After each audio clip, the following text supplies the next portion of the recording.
Hello, my name is Linda Teese. I am an entrepreneur, a health advocate, a beauty ambassador, as well as a digital creator. And today I'm going to talk about the beauty of Sheryl. I want this to be the base of the podcast I'll be developing in the future because I believe that through stories, we can make a difference by helping people understand different aspects of life that we've experienced that maybe others have not. My sister Sheryl was the oldest of four. I was the second oldest. And from a pretty young age, I realized that Sheryl was different. I noticed that she was a little slower, didn't really understand. As I got into grade school, saw that she was in special education. And I had kind of a love-hate relationship with the whole idea of standing up for her. When people made fun of her, I was so frustrated that I would often get in trouble. As she got older, would always defend her, but would always be frustrated. But at home, Sheryl was loving, kind, just had a huge heart, really had a zest and a joy for life. And this is the story of my relationship with Sheryl as it relates to why I became a health advocate and why I became an advocate in general. Sheryl was, it was kind of like, I guess I have to explain, it was kind of like that movie Rain Man, with Tom Cruise and Dustin Hoffman. A lot of things that would happen that would be embarrassing, but I would fight to the death to protect her and do all of that. Well, at age 12, we had just moved to a new home. And this was back in the day when televisions had channel changers on the TV. There was no such thing as a remote. So being one of four girls, we typically would rotate around. Whoever was closest to the TV was the person designated to change the channel.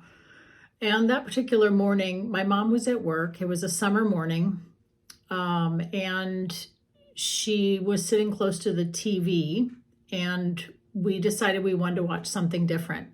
So we asked her to change the channel, and she didn't respond. At this point, I'm 12, Sheryl's 14, and younger sisters are 8 and 6. All of a sudden, I realized she was not only not listening, she couldn't hear me. I can only describe what I saw. She looked like she was completely frozen. Her eyes had dilated, rolled back to the back of her head, and she began to convulse. And I didn't know what any of that was. I was panicked, but I jumped up and saw she was starting to foam at the mouth and gag. And I realized I needed to do something. So I rolled her over on her side. And truthfully, it was not maybe instinctual to do that because I thought that it would help her. But what I really thought was happening was that she was dying. So I screamed at my younger sisters to run across the street and go to a neighbor's and get out of the house. My next move was to call my mom, who worked just less than 5 minutes away, and call her, and she called 911. I sat by her side. I don't recall what happened. I think I was in shock. And the ambulance and the, EMTs came and she and my mom went off into the ambulance. And I was sitting alone in the family room saying, wow, when I grow up, I'm going to be responsible for her. I don't know why. I didn't think to ask my parents if that was true or not true, but that's what I believed. And so from that day forward, I pretty much went into adult mode, probably a coping mechanism, but I just really believed that I was going to be responsible for her. And since I'd been hit by a car at the age of 8 and had struggled academically ever since, that was not a good thing. I was very nervous about, what that was going to look like. I made some notes just to make sure I didn't forget anything. Sheryl's journey through grade school was interesting for sure. Just to back up a little bit, some of the examples of how I had to protect her were actually kids that made fun of her on the bus, kids that made fun of her at school. I would often find myself in the principal's office, but my mom was also in the principal's office because one of her teachers, shockingly, was frustrated with her and picked her up by her coat and popped buttons off. It was a brand new coat. And I'll never forget hearing my mom very firmly say, I'm going to need you to stay home with the neighbors because I'm going to go have a talk with the principal. And so that was kind of my first introduction to what it looked like to advocate for someone. I wasn't really aware what I was doing other than instinctually protecting my sister. But there were lots of signs along the way that I learned. For example, there was a lady by the name of Sheryl who was assigned in the township to help students who were in the special education program. And she really became my sister's biggest advocate outside of my parents. So much so that when she went to high school, I really didn't know what she was going to do, but my parents and her worked out some, I don't know what the details are, but she was allowed to take verbal SATs to actually get into college. And so she applied for and got into a school that accommodated students with special needs. And that was just really huge to me, to, a huge example to see what that actually looked like. She did struggle a little bit there. She ended up having a seizure there, and unbeknownst to us, had met a young man. And, as it goes with, when you think you're going to be in someone's life, like I thought I would be responsible for her. And so everything I was doing was to make sure that I could take care of her. But God had other plans. She met this young man. We were thrilled that he was sitting at the hospital with her, called my parents to come down. And, just not something that I expected would happen, with that he would fall in love with her and decide he wanted to marry her. There's a whole bunch of other things I could talk about in that relationship, but I will leave those out, other than to say the unexpected wedding produced 10 years later 2 children. And those children are thriving and deserve to not hear negative things about their father. But, there are unfortunately things that happened in the marriage, as well as when he decided to divorce her. My father was terminally ill at the time. And I'll never forget, they accumulated a lot in their marriage. And my brother-in-law had a Jaguar, a Corvette at one point, and had a lot of possessions. But my sister left that marriage in a pickup truck with a rocking chair she liked and a few bags of clothes. Not a pretty sight, probably one of the toughest days. That's when I thought, oh, wow, it really is going to happen. I really am going to be responsible for her. But watching my dad sob in my arms because he was so devastated and scared and worried about what was going to happen with her and her children. There were a lot of struggles over the years. Certainly one of the toughest things to witness as I learned to be more of an advocate was watching her make phone calls to reach her children to just have a conversation. She did not get primary custody, which was in itself shocking. And the only thing I will say is that her ex-husband had decided that they should share the same attorney. And there's not a lot you can do when someone convinces a handicapped person who thought she loved this person, who had a family, wanted to stay together. He convinced her that we were suing her. So unfortunately, over the years, there was a lot of awkwardness. He was apparently in a relationship with someone and remarried. And, just a lot of different things, watching her write down in journals every day, called my kids. She said they weren't home, hung up. Called my kids, talked for a little bit. This wife yelled in the background, "Is that her again? Get off the phone," that sort of thing. it's really not easy to be a witness to any of that. For certain, my father passed away shortly after that divorce happened, and we were left to try to figure out how to get her kids. We had to drive an hour one way to get them and an hour back. Sometimes they weren't ready, just those sort of things. And that was in addition to me at this point being married and having children. And so, you really learn a lot of different things you don't intend to learn, you don't want to learn. For example, I was documenting everything. And, being an advocate, you have to have your facts straight. You have to be able to show that, there are things that are going on so that you can help them. That's kind of what happens with situations where you're protecting someone. So those were some of my early lessons in becoming an advocate for her. Aside from some of those sticky situations, there was a lot of joy. She absolutely loved her children with every ounce of her being.